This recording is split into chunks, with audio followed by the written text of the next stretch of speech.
Hello everyone, welcome back to my channel and I hope that you're all doing very well. So today in this video we'll be discussing a novel that is trying to grow. And this novel is all about a young boy named Firdaus Kanga. इसका पूरा नाम है Darius Firdaus Kanga and this novel is semi autobiographical set in urban India and is about a young boy growing up with brittle bones. तो ये जो novel है ये semi autobiographical है, यानी जो प्रोटैगनिस्ट है, जो राइटर है, उसकी हम आधी कहानी उसके लाइफ के बारे में जानने वाले हैं जो कि रियल है। बाकी सारी इसमें जो फिक्शनल एलिमेंट्स होती हैं उसको ऐड कर दी गई है, ठीक है। और this is set in urban India, यानी ये जो कहानी है, ये जो नॉवल है, ये अर्बन इंडिया की ही है and is about a young boy जो कि कैसे बड़ा होता है विद ब्रिटल बोन्स। अब ये ब्रिटल बोन्स का क्या मतलब होता है? A group of inherited disorders characterized by fragile bones that break easily, यानी हम ऐसा कह सकते हैं ये जो बीमारी होती है, ये जो डिजीज़ है, ये इनहेरिट होती है, यानी एक से दूसरे में जाती है। जो बच्चे होते हैं उनकी फैमिली में पहले किसी और को होती है, फिर उससे वो या फिर अपने फादर से या फिर ग्रैंडफादर से उस चीज़ को इनहेरिट करते हैं। और ये एक बीमारी है जिसके अंदर हड्डियाँ जो है वो कमज़ोर हो जाती हैं और बहुत ही ज़्यादा ईजीली ब्रेक हो जाती है। तो इसी ही तरह का जो डिज़ीज़ है ये इस बच्चे को है, यानी इस डेरियस कांगा को है, जो कि इंडिया में रहता है और उसे बहुत प्रॉब्लम होती है बड़े होने में। जैसे जैसे वो बड़ा होता है तो उसके लिए चीज़ें मुश्किल हो जाती हैं, उसकी जो ज़िंदगी है उसको मुश्किल लगने लग जाती है। The protagonist who would never go taller than 4 feet finds his way into the world of sexuality and adulthood. और ये जो प्रोटैगनिस्ट है, हमारा हीरो हम कह सकते हैं डेरियस कांगा, क्योंकि इसी के बारे में ये पूरी स्टोरी है, ये पूरी नॉवल है।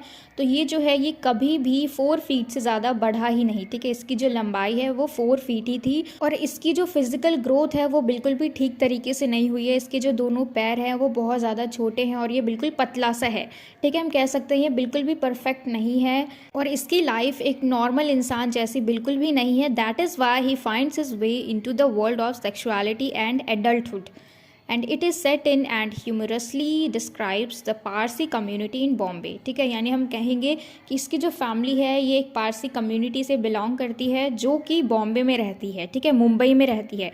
And this novel was published in 1990 में ये नॉवल पब्लिश्ड हुई थी। अब हम थोड़ा सा फिरदौस कांगा के बारे में जान लेते हैं। इनका पूरा नाम जो है ये है Darius Firdaus Kanga. He was born in 1960, यानी इनका जन्म 1960 में हुआ था बॉम्बे में, ठीक है। And he currently lives in London, यानी अभी ये लंदन में रहते हैं। And he is writer and actor known for 6th happiness, ये इनकी राइटिंग्स है जिनके लिए ये जाने जाते हैं। पहला है 6th हैप्पीनेस, क्रिकेट और Bharatanatyam and double the trouble, और लास्ट है ट्वाइस द फन, ठीक है। तो ये सारी राइटिंग्स है जिनके लिए ये जाने जाते हैं। अब हम देखते हैं इस नॉवल का जो थीम है वो क्या है।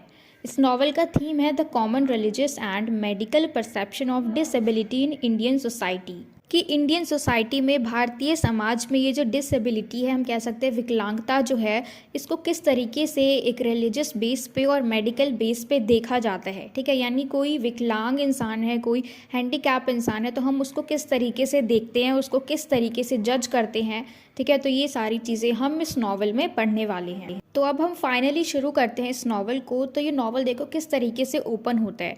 ये जो ब्रिट है और इसके फादर जो है, इसके फादर का नाम है सैम, ये दोनों ही बस में ट्रैवल कर रहे होते हैं और बस से ट्रैवल करके कहाँ जा रहे हैं, एक वाघ बाबा के पास, जिससे कि ब्रिट की बीमारी ठीक हो सके। यानी ब्रिट को दिखाने के लिए लेके जा रहे हैं वाघ बाबा के पास और बस में ये लोग ट्रैवल कर रहे हैं। और बस में जो इसके फादर हैं सैम, ये एक स्ट्रेंजर को ये कहानी बताते हैं ब्रिट के बारे में, उसकी जो भी प्रॉब्लम है, जो भी डिजीज़ है, उसको बताते हैं उस स्ट्रेंजर को। और ये जो स्ट्रेंजर है ये बहुत ज़्यादा गुस्सा हो जाता है कि तुम इतने एजुकेटेड इंसान हो और इसको ऐसे वैसे बाबा के पास लेके जा रहे हो, वो तो कुछ कर भी नहीं पाएगा। अगर उसने कुछ पाउडर भी दिया तो वो क्या ही असर करेगा, क्योंकि ये जो बाबा होते हैं ज़्यादातर ये झूठे ही होते हैं। लेकिन जो सैम है उसको कैसे ना कैसे करके अपने बेटे को ठीक करना ही है। तो मेडिकल के अलावा, दवाइयों के अलावा, ये इन चीज़ों को भी एक बार चेक करके देखना चाहता है कि क्या पता उनकी दवाई भी असर कर जाए। तो ये वाघ बाबा के पास जाते हैं और इस तरीके से हमारी ये जो नॉवल है ये शुरू होती है। और ब्रिट जो है जब उसको उसके फादर सैम सारी बातें बताते हैं वाघ बाबा के बारे में, और जब वो पहुंच के देखता है वाघ बाबा को तो उसको ऐसा लगता है जैसे ये जो बाबा है ये फ्रॉड है। ब्रिट के जो फादर हैं सैम, वो अल्टरनेटिव ट्रीटमेंट्स पे भरोसा करते हैं कि क्या पता उनका जो बेटा है ब्रिट वो ठीक हो जाए। लेकिन दूसरी तरफ उसकी मदर है सेरा, जो कि बिल्कुल भी नहीं मानती इन सारी चीज़ों को और वो पूरा विश्वास करते हैं किस पे, दवाइयों पे, मेडिकल पे, ठीक है, कि डॉक्टर्स ही इसको ठीक कर सकते हैं, ना कि कोई वाघ बाबा। और फिर ब्रिट जो है वो हमें बताता है कि किस तरीके से उसके फादर ने यानी सैम ने अपनी मदर से, जो कि एक रिच पारसी लेडी थी, एक अमीर पारसी लेडी थी, उनसे एक फ्लैट इनहेरिट किया था जो कि कोलाबा में था। कोलाबा जो है ये सी साइड लोकेलिटी है मुंबई में, ठीक है। तो मुंबई में इन्होंने एक फ्लैट इनहेरिट किया था अपनी मदर से, यानी हम कह सकते हैं ब्रिट की जो ग्रैंड मदर हैं, दादी जी हैं, उनसे। और ब्रिट हमें साथ ही साथ ये भी बताता है कि उसके दादाजी उसके पैदा होने से पहले ही मर चुके थे और उसकी जो दादी है यानी सैम की मदर है, उन्होंने अपना सारा पैसा एक इंग्लिश लवर पे खर्च कर दिया था, ठीक है। यानी अपना सारा पैसा उस पर खर्च कर दिया था जिससे वो प्यार करती थी, और वो आदमी इंग्लिश था, यानी वो आदमी इंग्लैंड का था। और इनके पास अब सिर्फ क्या बचा, फ्लैट बचा, जो कि कोलाबा में है, ठीक है। हालांकि इनकी फैमिली जो है वो बहुत ज़्यादा रिच नहीं थी, अमीर नहीं थी, पर फिर भी ये पॉश साउथ बॉम्बे लोकेलिटी में रहते थे, यानी एक ऐसी जगह जो बहुत ज़्यादा आलीशान हो, एक्सपेंसिव जगह, ठीक है। सैम के जो फादर थे यानी ब्रिट के दादाजी जो थे वो बैंक में काम करते थे, लेकिन उनकी फैमिली इतना ज़्यादा अफोर्ड नहीं कर सकती थी कि वो एक हैंडीकैप्ड सन के लिए किसी हेल्पर को अरेंज कर सके। तो ब्रिट हमें बताता है कि सेरा और डॉली, डॉली जो है वो ब्रिट की बड़ी बहन है, और ये दोनों मिलके इसको नहलाते थे। और जब भी ये लोग कहीं बाहर जाते थे घूमने के लिए तो सैम उसको अपनी गोदी में उठा के लेके जाता था, यानी ये खुद वॉक नहीं कर सकता था।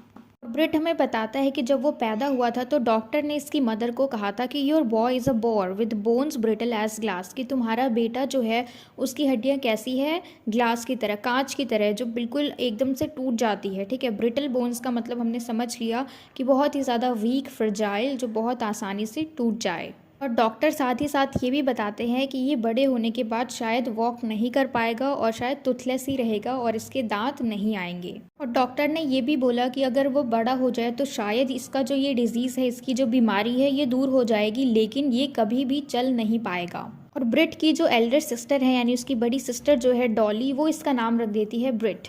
क्यों? क्योंकि इसके ब्रिटल बोन्स है और इसीलिए इसका नाम पड़ जाता है ब्रिट। और ये अपना बहुत ही ज़्यादा पेनफुल एक्सपीरियंस भी हमारे साथ शेयर करता है। ये डिस्क्राइब करता है कि किस तरीके से इसने अपने पैरों को 11 बार तोड़ा था, यानी he broke his legs 11 times before he turn 5, यानी 5 साल का भी नहीं हुआ था उससे पहले ही किसी न किसी तरीके से इसको चोट लग जाती थी और इसका पैर जो है वो 11 बार टूट चुका है। और ब्रिट हमें बताता है कि किस तरीके से इसके फादर जो है वो काफ़ी तरीके की रेमेडीज़ को यूज़ करते रहते थे और ब्रिट को पर्ल पाउडर भी खिलाते थे जो कि वाघ बाबा ने दी थी। और इसके अलावा जो गोट होती है, बकरी की हड्डियाँ जो होती है, उसकी अस्थियाँ भी इसको देते थे या शायद उसका मसाज करते थे। और ये बताता है कि ये सारी चीज़ें उसे और भी ज़्यादा बीमार कर देती थी। और फिर वो बताता है कि उसके फादर जो है सैम, उसके पैरों में जो आलमंड ऑयल होता है यानी बादाम का तेल होता है, उससे हर रोज़ रात में उसके पैरों में मसाज करके सोते थे। फिर उसके बाद ब्रिट हमें अपनी कज़न से भी मिलवाता है जिसका नाम है टीना, जिसको कि हियरिंग इम्पेयरमेंट है यानी इसको सुनने में तकलीफ होती है एंड शी इज़ डेफ। तो वो कहता है कि ये दोनों ही एक क्लोज बॉन्ड शेयर करते हैं और ये दोनों आपस में साइन लैंग्वेज में बात करते हैं क्योंकि टीना जो है वो सुन नहीं सकती। और टीना की जो मदर है, जीरो नाम है उसका, वो कभी भी अपनी बेटी को अकेले टाइम स्पेंड करने नहीं देती और ना ही इसको कभी भी किसी के साथ बाहर जाने देती है because she thinks, she is afraid that someone might molest her daughter because of her disability, कि कहीं कोई उसको मोलेस्ट ना कर दे क्योंकि वो डिसेबल है, वो कुछ नहीं कर सकती, ठीक है, वो सुन भी नहीं सकती, तो इसलिए उसे बाहर जाना बिल्कुल मना है। फिर वो बात करता है मैडम मैनिक्षा के बारे में जो कि एक रिच पारसी लेडी है जो कि उसे घर पे पढ़ाने के लिए आती है, ठीक है। और वो बात करती है सेरा से यानी ब्रिट की मदर से, और वो क्या कहती है कि parents are not meant to be teachers, की पेरेंट्स जो है वो टीचर बनने के लिए नहीं है, वो शिक्षक बनने के लिए नहीं है, क्योंकि बच्चे जो है वो पेरेंट्स से कभी भी काबू में नहीं आते क्योंकि उनको डर ही नहीं लगता, तो इसलिए वो ऐसा कहती है सेरा को जो कि ब्रिट की मदर है। ब्रिट कहता है कि मान लो वो हैंडीकैप है, वो डिसेबल है, लेकिन वो इतनी छोटी छोटी चीज़ें तो अपने लिए कर ही सकता है।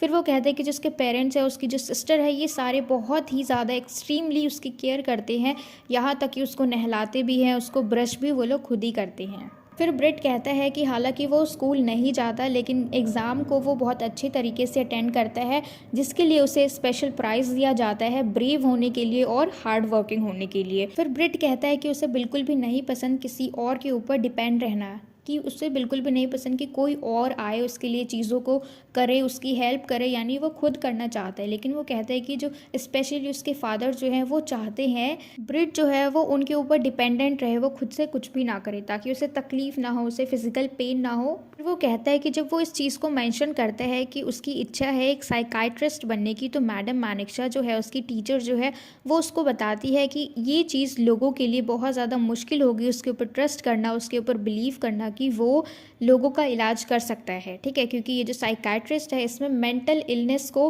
रिकवर करना होता है, उसको ठीक करना होता है। अब क्योंकि ये खुद हैंडीकैप है तो लोगों के लिए बहुत ज़्यादा मुश्किल होगा, अगर वो बन भी गया साइकाइट्रिस्ट तो लोगों के लिए मुश्किल होगा उसके ऊपर विश्वास करना कि वो उनको ठीक कर सकता है। इसी के साथ साथ वो फिर से बोलती है, to a lot of people you seem stupid, कि बहुत सारे लोगों को तुम स्टूपिड लगते हो क्योंकि तुम्हारी हाइट बहुत छोटी है, क्योंकि तुम शॉर्ट हो, और ये बहुत ज़्यादा बेतुकी चीज़ है कि तुम चल भी नहीं सकते, तो लोगों को तुम स्टूपिड लगते हो। क्योंकि हमने देखा कि वो हैंडीकैप है, वो चल नहीं सकता, उसके पैर छोटे छोटे हैं और उसकी हाइट कितनी है 4 फीट, इससे ज़्यादा वो नहीं बढ़ा। इसी के साथ जो ब्रिट की बड़ी बहन है डॉली, वो भी अपनी इच्छा को सामने रखती है। वो कहती है कि उसे भी एयर हॉस्टेस बनना है, जिसके ऊपर उसके पेरेंट्स जो है वो ऑब्जेक्ट करते हैं, वो उसको मना करते हैं।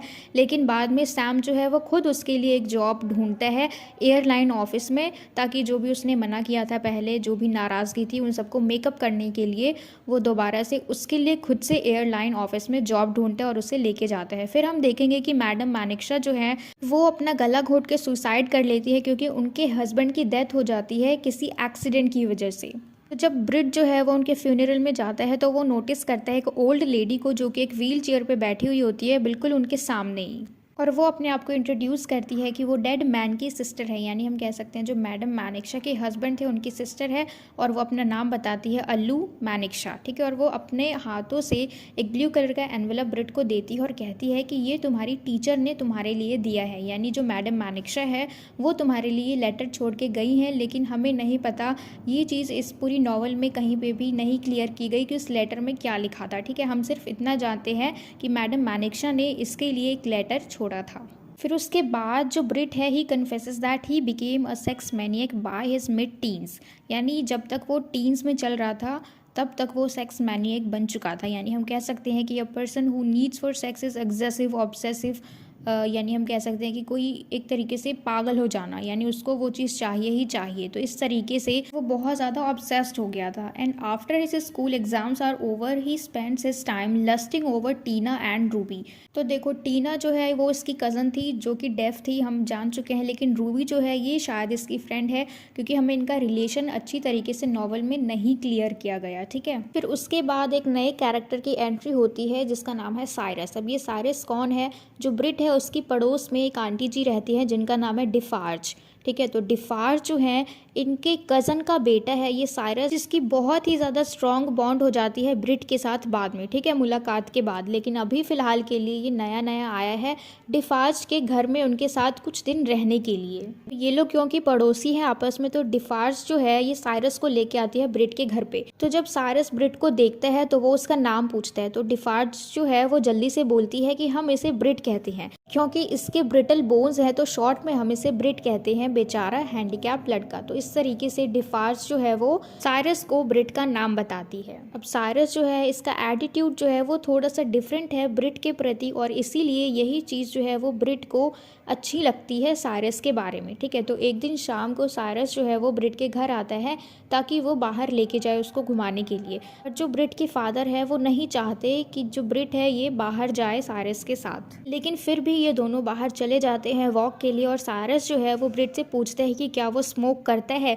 लेकिन यहाँ पे जो ब्रिट है ये स्मोक कर लेता है। हालांकि ये इसका फर्स्ट टाइम होता है और ये फिर फील करता है कि इसके जो लंग्स हैं उसमें बहुत ज़्यादा स्मोक जा चुका है, जो कि बहुत ज़्यादा अनईजी है उसके लिए। ये सारी चीज़ें उसके लिए बहुत ज़्यादा मुश्किल हो रही हैं क्योंकि वो पहले से ही हैंडीकैप है, वो बिल्कुल भी हेल्दी नहीं है, बहुत ज़्यादा वीक है, उसके बावजूद उसने स्मोक किया, इसलिए अभी ये बहुत ज़्यादा बेचैन सा फील कर रहा है। उसके बाद ये दोनों साइरस और ब्रिट ये दोनों सी वेव्स को एक्सपीरियंस करने के लिए चले जाते हैं, जहाँ पे ब्रिट का जाना बिल्कुल भी अलाउड नहीं था, पर फिर भी ये दोनों वहाँ पे चले जाते हैं और ये दोनों काफ़ी सारी चीज़ों के बारे में डिस्कस करते हैं और अच्छा टाइम स्पेंड करते हैं एक साथ। और ऐसा ब्रिट की ज़िंदगी में पहली बार हुआ जब उसने हर चीज़ को एडवेंचरसली और फन के साथ सब चीज़ को एंजॉय किया विदाउट एनी रिस्ट्रिक्शन।